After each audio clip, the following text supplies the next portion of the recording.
Yes. All right. So I'll do a very brief introduction of myself because I think it's pretty cool that I got a chance to meet most of you in person in Athens a few months back. I'm Andrew Apanov. I'm the founder of Data Music. It's a marketing agency specializing on growing music brands, musicians for the most part, but we work with music startups and music professionals as well. I've been doing this for a decade now, and I've been in the music industry doing different kind of things, from organizing live events to being an editor chief of the biggest guitar websites and so on in the past around 20, or well, not 20, I'm not that old yet, but yeah, almost 20 years. It sounds better this way, but then I start thinking about my age. It's not that fun. Anyway, so yeah, the things that I specialize in, it's kind of a holistic approach to building a music brand. It's marketing, it's branding, creative assets, and content, targeted advertising, all these different things, but in the context of music. And music, from the perspective of a music startup and the musician, is a different beast. It's not the same as for any music project. Once again, it's not exactly the same as running a typical e-commerce project or an app that is tailored towards any other industry. Of course, there are other niche industries like that, but music is special. You already know that.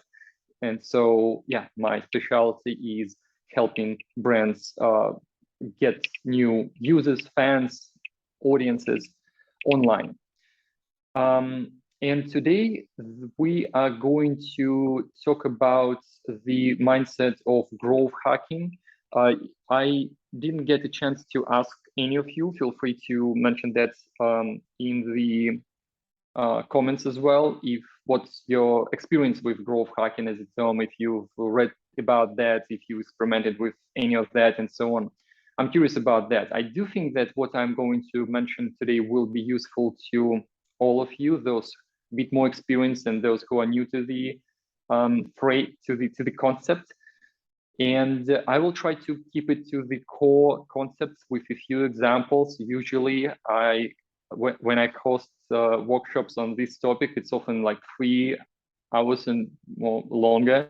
So there is a lot to unpack here, but we'll try to keep it brief and to the point, and then we can chat about your specific questions and needs and ideas, because it needs to be, it's all about applicability and action and doing things. It's not as much about theory, but my point, what I want is for you to understand what it's about. Even if you hire someone, if you work with someone helping you with this kind of stuff, you can talk, you can speak their language, and you can understand some of the lingo, and you'll just feel a lot more comfortable talking to investors as well, by the way. So it's useful.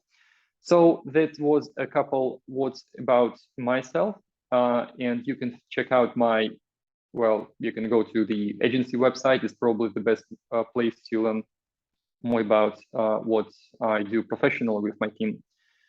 And so growth hacking, well, I want to comment on these 2 words here. I really like the term growth. Hacking is a bit misleading when, depending on who you talk to, because it came, as you can imagine, from the tech world, from the world where hackers and hacking is quite common.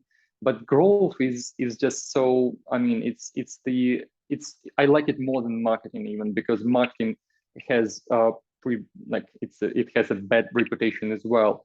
For me, it never bothered me because I don't have a professional marketing education. I actually have an engineer education. That's why growth hacking kind of works really well for me. So I've been practicing marketing and promotion, not exactly going the traditional road. So when I discovered the term that was coined in 2010, growth hacking, I realized that it's what I've been doing all along. And this is what I've been studying for quite some time.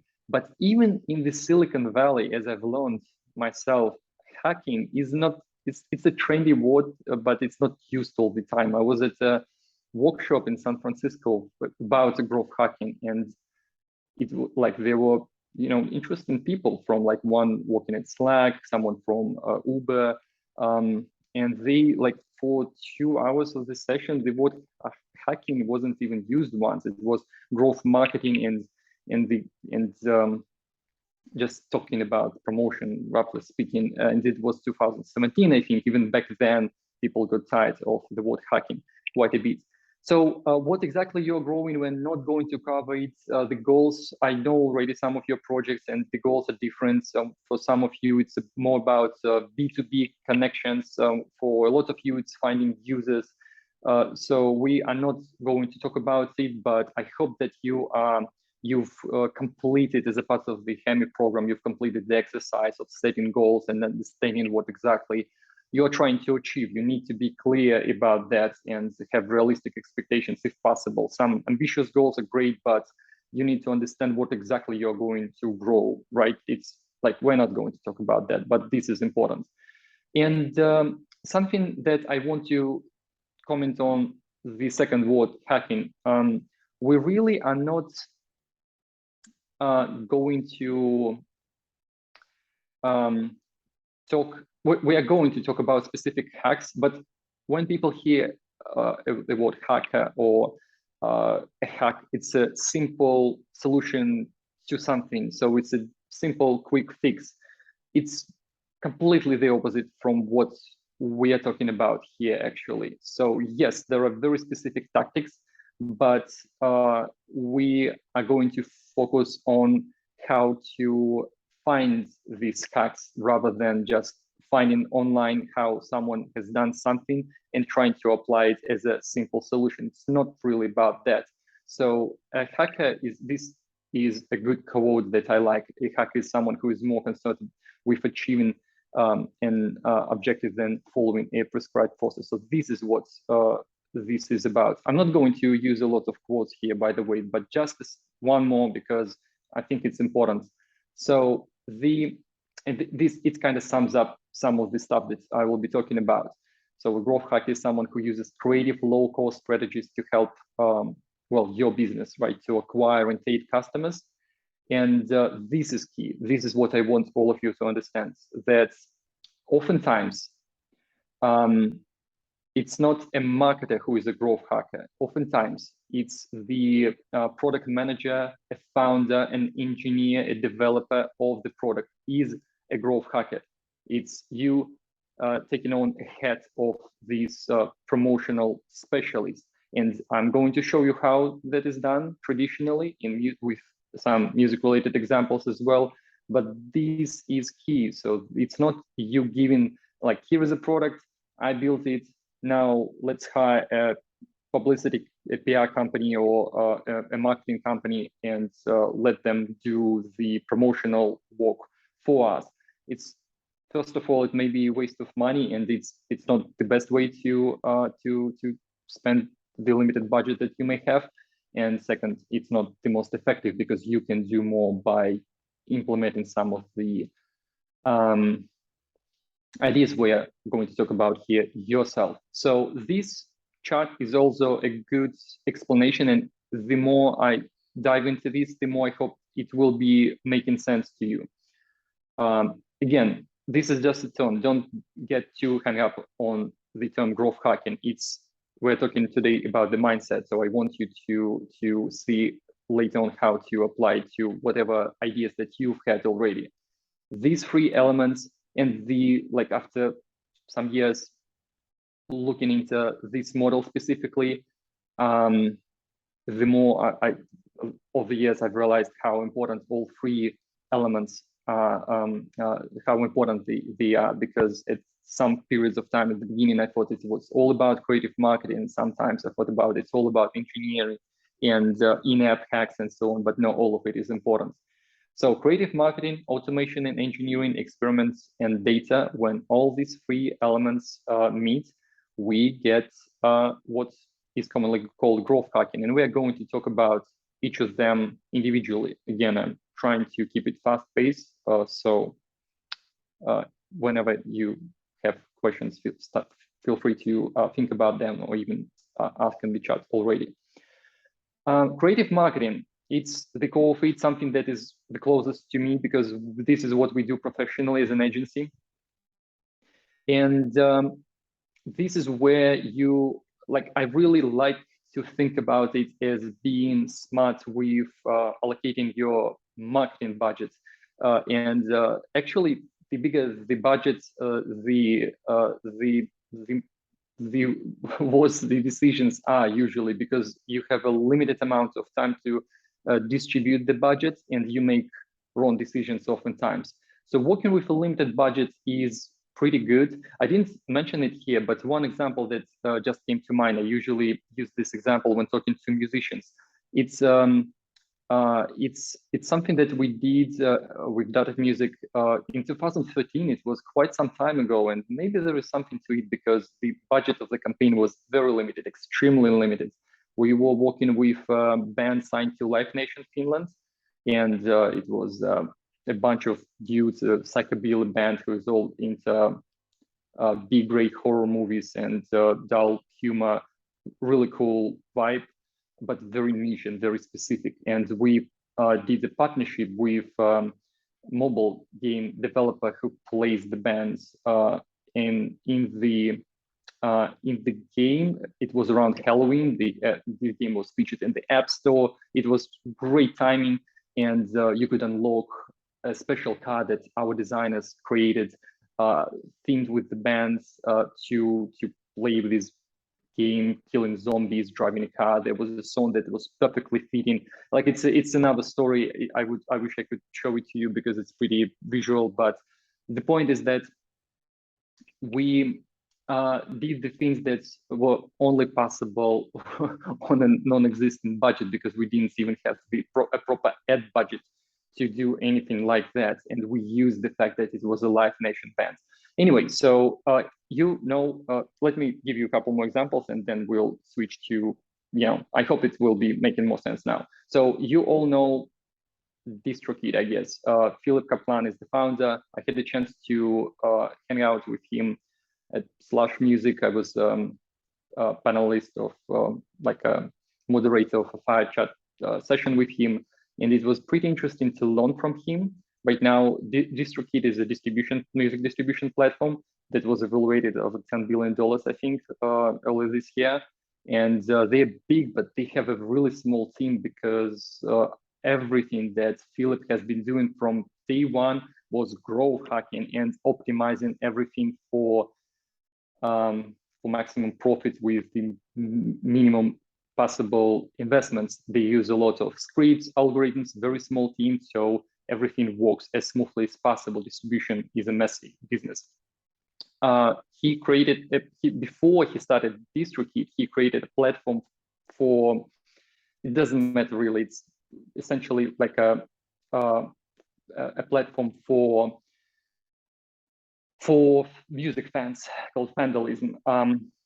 There were a few things that he mentioned to me when we were talking about it. And it's not like it's secret or anything like that, but it was just a private conversation. It was pretty cool to learn about it from him directly. He used a few interesting experiments with ads. For example, he found that the cheapest click he could get was from Brazil, while there were so many music fans that it was great. It was easy to build an actual following from in Brazil first before going to the US. It's a common tactic that can be very effective if you understand that where you are going. It's not just cheap clicks and traffic, but you can actually convert an audience there. He went to forums for developers and hackers and so on. I think it was for designers, actually. Unfortunately, I forgot the name of the platform, but basically he went to a platform, a forum, where he was hanging out a lot. It was some 15 years ago, probably. He created a bunch of fake accounts and started posting, created a thread about, hey, I just discovered this platform. It sucks. It's so lame. It's just ridiculous. Talking about his own platform under another name. And under other fake names, he started, feeding into that, like, yeah, it's terrible. Just, did you even see that? Some people started, just organically checking it out and seeing what these people are talking about. And like, hey, it's actually pretty good. That took off within a few days as something viral. He got a few thousand subscribers on his email list on the platform within like under a weekend. It went viral from there, actually. Another example from Tim Ferriss before our work week, if you heard about the book at least. I hope I'm using these examples that are not just about music, but that are commonly known, just so it's easier for you to remember. A limited budget, Tim had only some $1,000 to spend on and limited time to do the outreach to launch this book. And he identified the areas where his core target audience were. He just went to New York, LA, San Francisco, to tech, nerdy, geeky, well, a hip crowd, and only focused on a few publications where he arranged reviews and features for the book to create an effect of a bubble. So for people in a particular niche, they would feel that this book is everywhere because they read just these 4 or 5 publications. Back then, blogs were much bigger than they are today. And it was the kickstart of one of the most legendary, I don't know, self-development, inspirational books on the planet. Okay, okay. I know that I can be talking about creative marketing for many hours. Here is one more example: hijacking an attention of another brand's name. And again, at the end soon, I will help you connect it all together. Okay, so for now, I just want to feed you some examples. This is a part of a press release that I received from a publicity company, Rock Paper Scissors. They're pretty good. They work exclusively with music startups. If you have money and if you want to hire a publicist in the US specifically for music tech, I highly recommend them. They're really good. I mean, I'm not affiliated with them or anything, but I had a lot of podcast guests in my podcast thanks to them, and yeah, it's pretty good. Here's just one example where they are using the news about Sony. So a major publisher, in this case, not a publisher. I was thinking about Sony as a publishing entity, a record label. A major record label announced that they are paying out their artists in real time. And the news that the publicist came up with within a day, I received it very promptly after the news were announced by Sony that, hey, CD Baby has been doing that since 1998, hijacking the attention of something that is completely, not your piece of news. And it worked out pretty well for them, actually. People were writing about that. An idea, okay? I'm not explaining why it was effective for examples. Engineering is interesting, and it may be different to all of you because it depends on what exactly you do. But to me, it's useful to differentiate 2 types of growth hacking work in the context of engineering and product development, because it can be something that you do within your product. You build in a feature as a developer that if you are an app, but it can be applicable to business as well. You build in a mechanism that helps you achieve a particular goal, such as getting more customers, more users, and so on. And there is also a hacking process that is only accessible to developers, people with technical knowledge, where you hack other platforms. So example, Spotify's Discover Weekly Release Radar. These are the algorithms that designed, the algorithmic playlist, sorry, that is designed to increase the retention. And I'll explain what retention is in a few minutes. It's designed to bring attention to back to the app. It's something that can be only developed, can only be done within the platform. It seems logical, but there are huge teams working just on that, how to achieve particular results, right?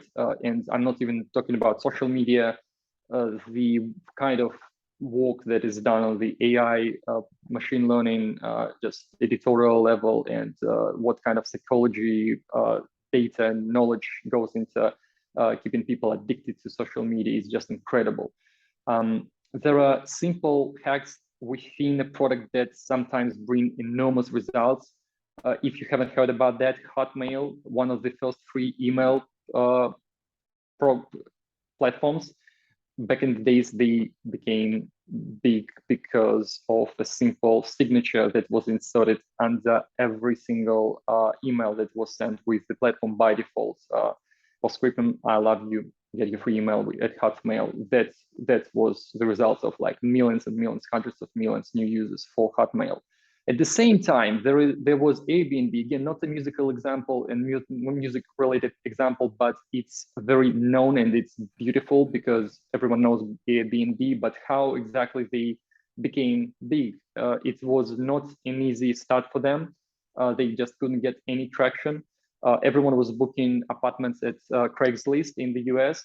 And so there was no API provided by Craigslist. You cannot just push your ads there. And so they manually created a tool that was posting everything that was published on Airbnb was automatically published on Craigslist in a beautiful design from Airbnb and so on. So they hijacked all the traffic that was provided by Craigslist. Craigslist shut down the opportunity, the possibility, technical way of doing that within a few months, but that was enough for Airbnb to become big. That was a hack that worked for them. And you cannot repeat that exactly. So that's one of the things about growth hacking, that you have to be coming up with your own ones.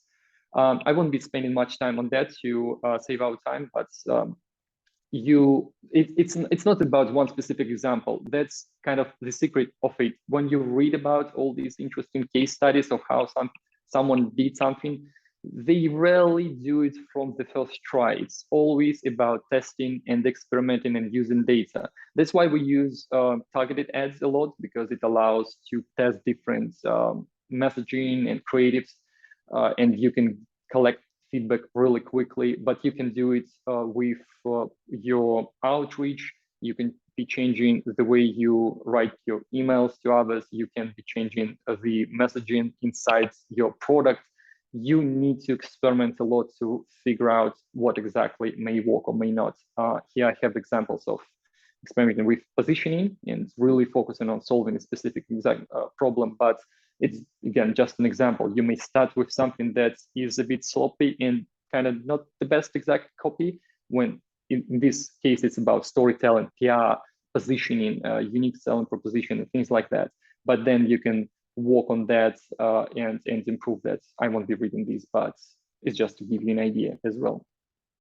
And now at this stage, and we'll come back to the examples that I just gave really briefly after I show this to you. And at this point, most probably you've heard about that stuff from me, from someone else. It's commonly used, and I love that. I want everyone, I want it to be taught at school, because this is a really straightforward, simple framework. Again, it's not about some technical marketing lingo. It's something that if you just start thinking about that, then making decisions about growing your company can be a lot easier, because it's whatever idea you're looking in terms of promotion, marketing, growth, you need to understand where it fits in this funnel, in this marketing funnel. And there are multiple ways to present that. This is the most traditional one used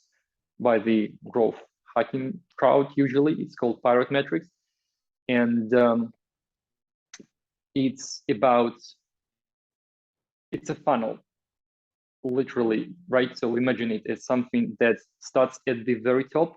You reach a particular amount of people, a large amount of people, 1 million people, for example, with an ad on Facebook or in Instagram stories or on YouTube. And these people are reached, and some of them will react with your ad, and some of them will perform an action that you want them to perform, such as they will give you your email address, or they will just simply follow you on a social media profile. And we can you decide for yourself that this is an act of acquiring that person, simply getting them as a follower or as a subscriber. If you have an app, it can be an app install, for example. The next stage is how to activate them. For an app install, it would be creating an account. For something like a follow, it could be, well, social media follow. The next step could be an email subscribe. It depends on how you define that. So it's activating that person in your system somehow. Remember, even for B2B, it is applicable with there is a few corrections to that whole system, but it's still applicable even if you are dealing on a more on a B2B front and not trying to capture just customers at mass.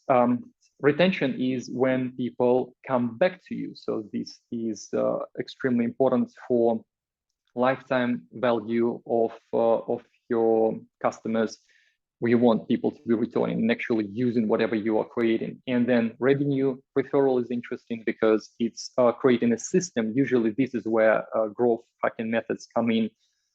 You install an app and they are asking you to connect the address book to find friends who are already using the app. That's a simple traditional growth hack that is being used by pretty much everyone right now. Twitter in its early days, when people were signing up, they noticed that there was very little traction with the platform. People were not using it. They didn't know how to use it. And they started offering popular Twitter accounts to follow. So anyone who signs up with Twitter starts seeing any tweets on their platform because their friends are not there yet. And that helps a lot. Well, it's not an example of a referral, but it's relevant. But because they integrated, they were one of the first companies to integrate these kind of connect your address book kind of thing in the mobile app.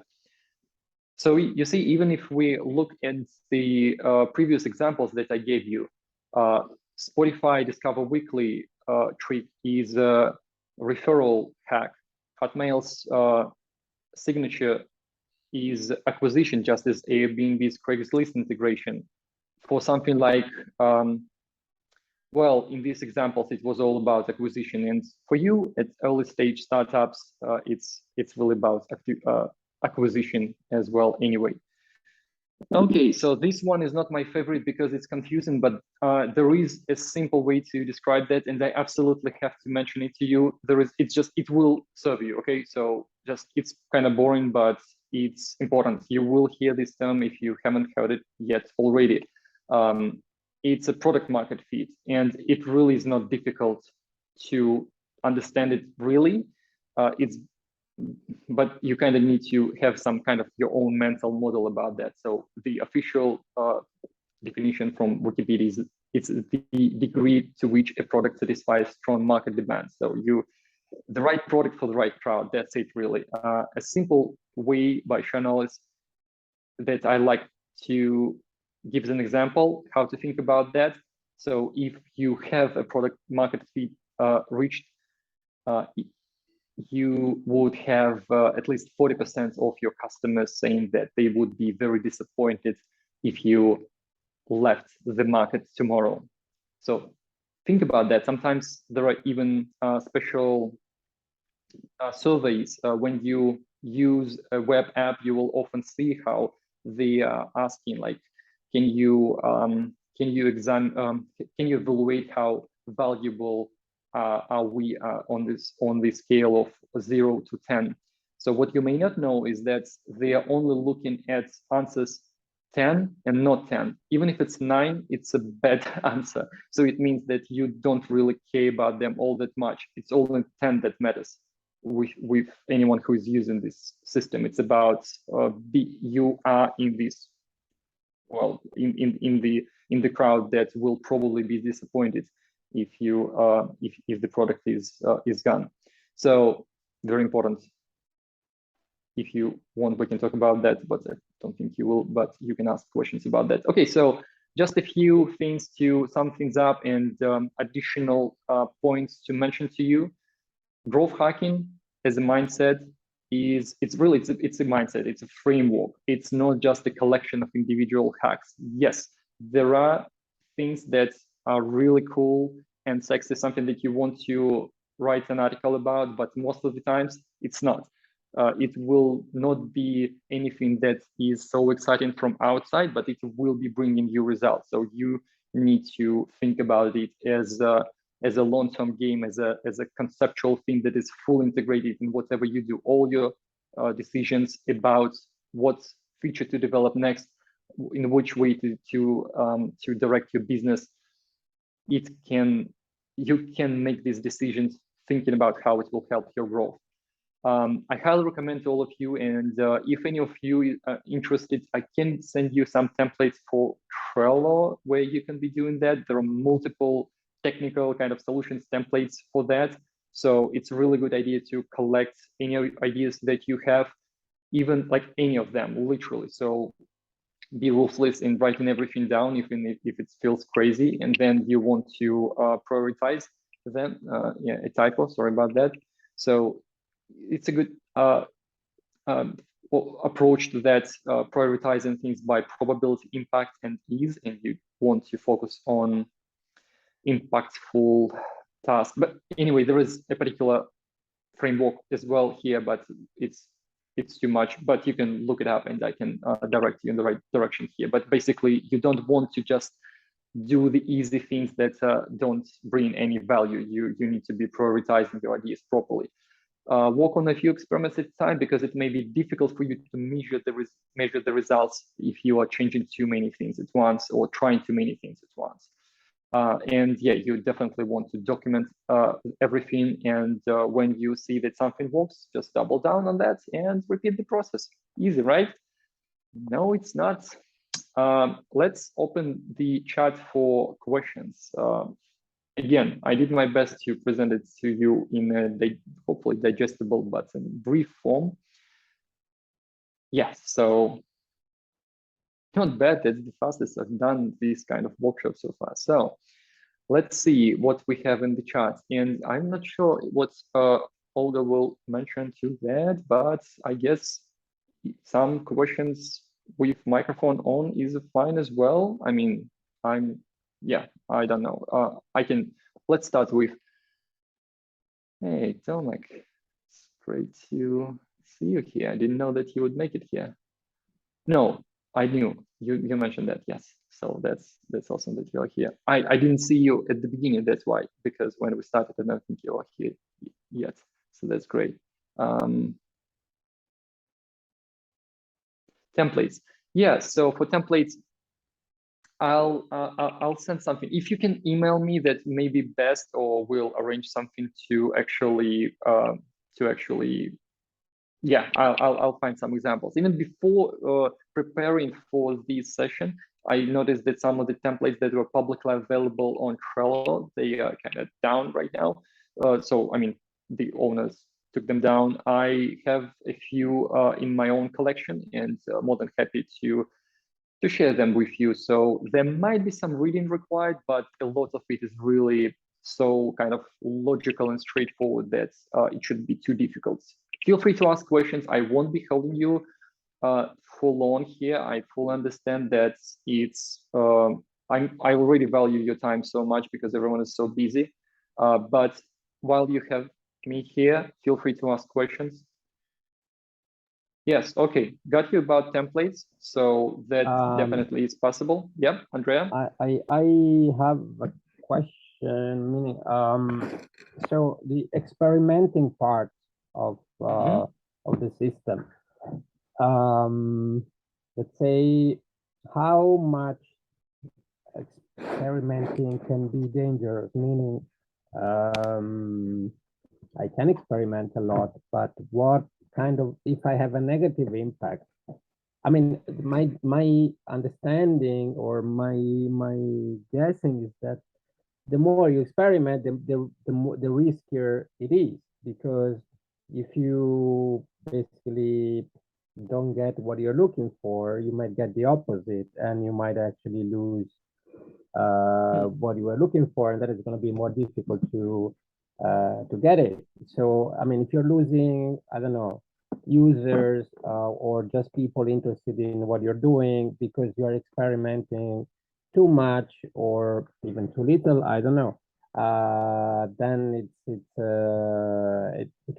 doesn't get even more complicated to get them back. So where is the balance of how is possible to find a balance for yeah, that's a good question in the right way? I have some some numbers, some ideas to share with you in that regard. But first of all, my question would be, do you have 10 million customers to users? Probably not. Then you're not really, well, even with 100,000, you're not really risking.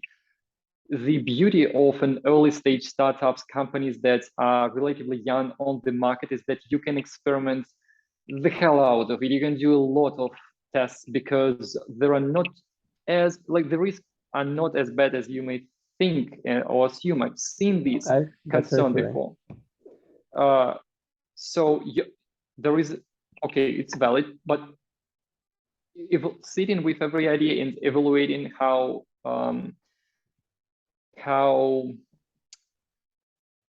risky it really is, because oftentimes we really are, with all this growth stuff, we are fighting indifference. By default, people don't care about you at all. There is no reaction. We are not fighting positive reaction and acquisition with negative reaction. We are fighting, confronting this growth with indifference, which is the default state of internet. They don't care. So the risk usually is that there will be no conversion. People will not just do anything with whatever you do, or okay, you run a really experimental ad with a very controversial copy, and there are some haters in the comments. Don't you think that this is really good that you don't end up dealing with them because they are toxic? You don't want them. So people who you may lose may not even be the ones who you are targeting to start with. There are, of course, exceptions where you may, I mean, we've seen it with our client startups all the time. We introduce experiments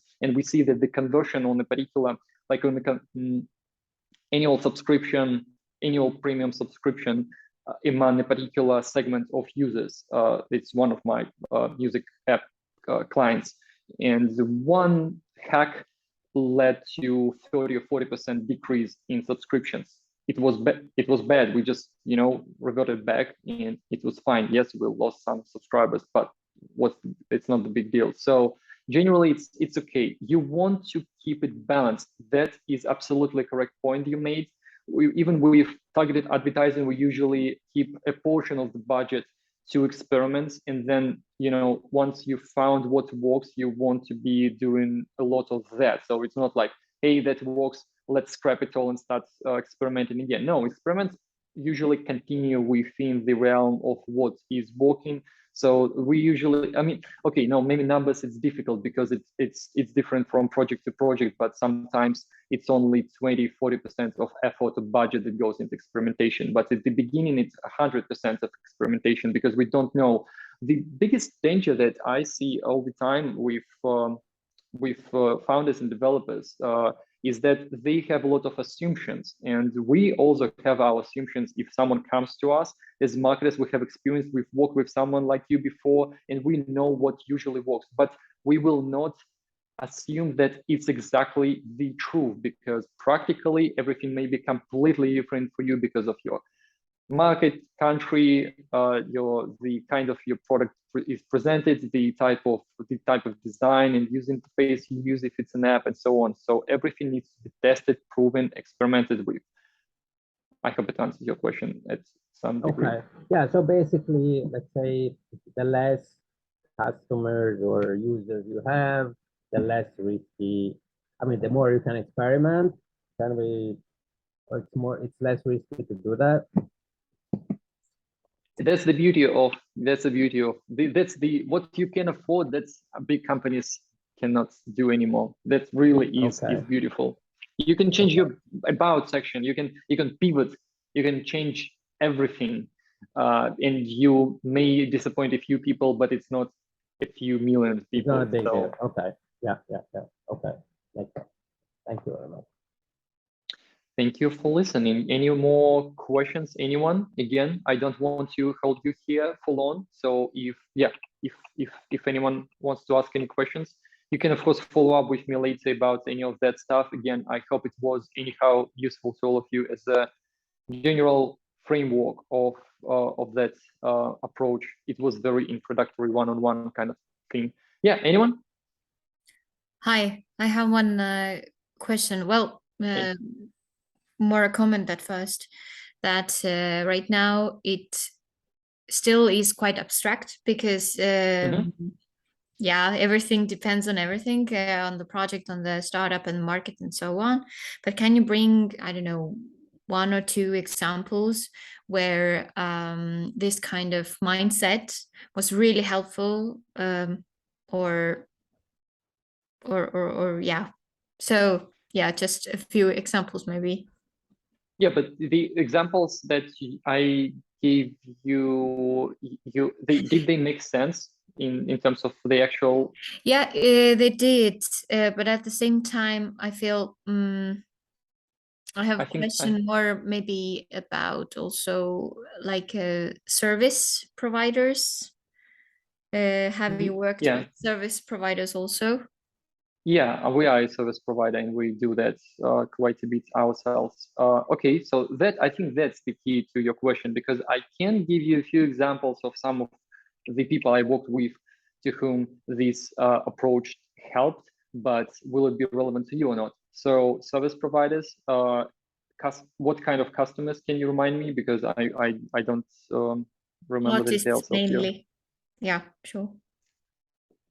artists. Yeah. Um, Because the thing so also what you talked with Andrea is I understand the concept of doing lots of mhm. crazy stuff, and that's why we do everything, I guess. But the market is so small, and we are with Andrea. We are from Estonia, which is like super small. Of course, we try to widen as wide as possible, but at the same time, we have to be kind of realistic, and also the cultural differences are also play some kind of role. I feel that Yes, it's okay. very often that if you are a service provider and you are doing something too crazy or and fail, which happens sometimes, then you don't want the word to spread around. So how Okay, to find also this balance, okay, yeah, yeah, okay. and do it like slowly, not to Um, overdo the it. reality, yeah, no, that's a really good question. The reality is that I just realized that it may be misleading. These are beautiful examples that I gave you. That I also, sometimes I don't even like to mention these kind of cases because of that reason. It's not really the reality is that you will not be doing these crazy things all the time. Oftentimes, it's the little things that are not crazy at all. Service provider, you like, okay, something that we discovered with our membership platform for musicians called WeSpin that we opened and ran for some time in 2014. It was kind of an experiment, like membership platform where you can learn about music promotion and things like that. We did a few direct hacks such as direct outreach on SoundCloud. It was converting like crazy, straightforward, but while it was possible, they shut down the possibility to do that around half a year after we began. These hacks you oftentimes last for a short period of time. Just thinking about that, okay, so I had a form that artists need to fill out to apply to the platform. Even that on itself is a good marketing trick, not making something open to anyone, but trying to create the feeling of exclusivity. If you don't abuse that, it's fine. And we had a very simple form where the artist had to enter minimal information about themselves, and we knew how it was converted. We're not very satisfied with that. What I did, I thinking about that all and so on and applying that mindset, we increased the amount of questions by like 3 times. So we started asking all the details about the artist's career and so on. Artists love talking about themselves. It's difficult to actually stop them talking about themselves. Just do that, and they immediately feel more connected and more invested in your offer because you ask the questions showing that you understand what they do. It can be about production or their tour plans and whatnot. Again, it's my example, but this is what increased our conversion rate dramatically. It's integrated. It's not like even like, hey, now I'm thinking like a growth hacker. It's just this thinking, this mindset again, because tracking everything down. If you experiment a lot, but you don't track the results of your experiment, then it's useless. You cannot do anything with that. You need to measure everything, and that's a boring part, but it's very important. So cultural things that you mentioned, I mean, this is something that we deal with all the time. I have a team that covers. I just made a hire in Philippines. We just started working with a client, a music tech startup in Tokyo, and I now don't have any sleep at all. It's terrible because I have someone on the West Coast, like Europe, East Coast, Asia. It's terrible actually, but you need to adapt even how you communicate. To me, it's a part of the marketer's head that I'm wearing as well, because I adapt how I communicate. It's all in English, but I need to adjust for cultural specifics of different people. That's why I love my job so much actually. But it's a constant thing that I don't even think about it as growth hacking. It's a bit meta kind of thing, but it's full integrated in what you do. Most of the times it's boring and not crazy at all. Okay, so if it helps, it's not that risky. It's making these small things. Sometimes you need to do big, bold tests, but it's not like creating these scandals kind of ad that you may have associations with when you hear about this kind of stuff. No, it can be small things and small tweaks that make the difference. Again, I don't know if it helps, but I hope to a degree.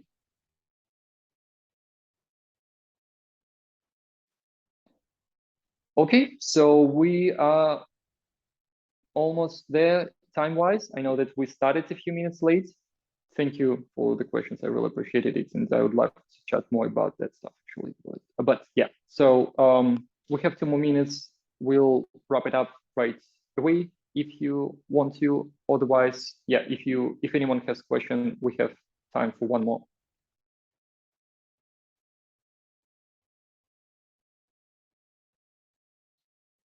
Is it still being recorded? Yeah, it's being. Oh, good. Oh, good. Oh, okay. Resources of any kind suggested. About resources, thank you for asking.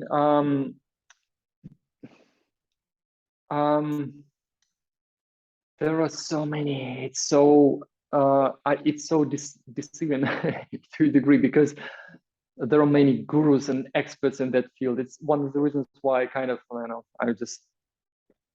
that's why I made this intro about the growth hacking term, because it's been overused a little bit over years. There are so many books about that stuff that it's just, oh my gosh. But there are some good ones, fortunately. So yes, I will be glad to. I would need to look them up and paste them in the chat to do that. But if there is a way for me to communicate with all of you later on, so like show notes, webinar notes, then I will do that. So at least a few articles, like basic stuff that, yes, I will recommend, but be careful when you Google that stuff. That's what I'm saying, that you will find a lot of stuff that will not be relevant to you. So I've seen a lot of just yeah, kind of confusing stuff. So yeah, let me do that, and no problem. And I'll share my email address here, but I'm pretty sure that there is a way to share something through Olga with all of you, just so you don't need to worry about that. So I'll arrange that. Don't worry. But if you it's direct message. Okay. Everyone in the meeting. Yeah. Okay. So that's okay. Yes. Got you. So it was actually direct message, but if anything, my email is. Alrighty, so thank you all for being here. I appreciate you finding time for the call, for the meeting with me on your Monday evening. Hope everyone is having a good time. The rest of the sessions that you will have are amazing, so be sure to be there. I highly encourage all of you, and if we have one-on-one meetings with some of you, I will get back. Dennis, I remember about you very well. It's just been a very busy Monday for me, but I'll get back to you to schedule something. So thank you all. Thanks a lot. Thanks. So.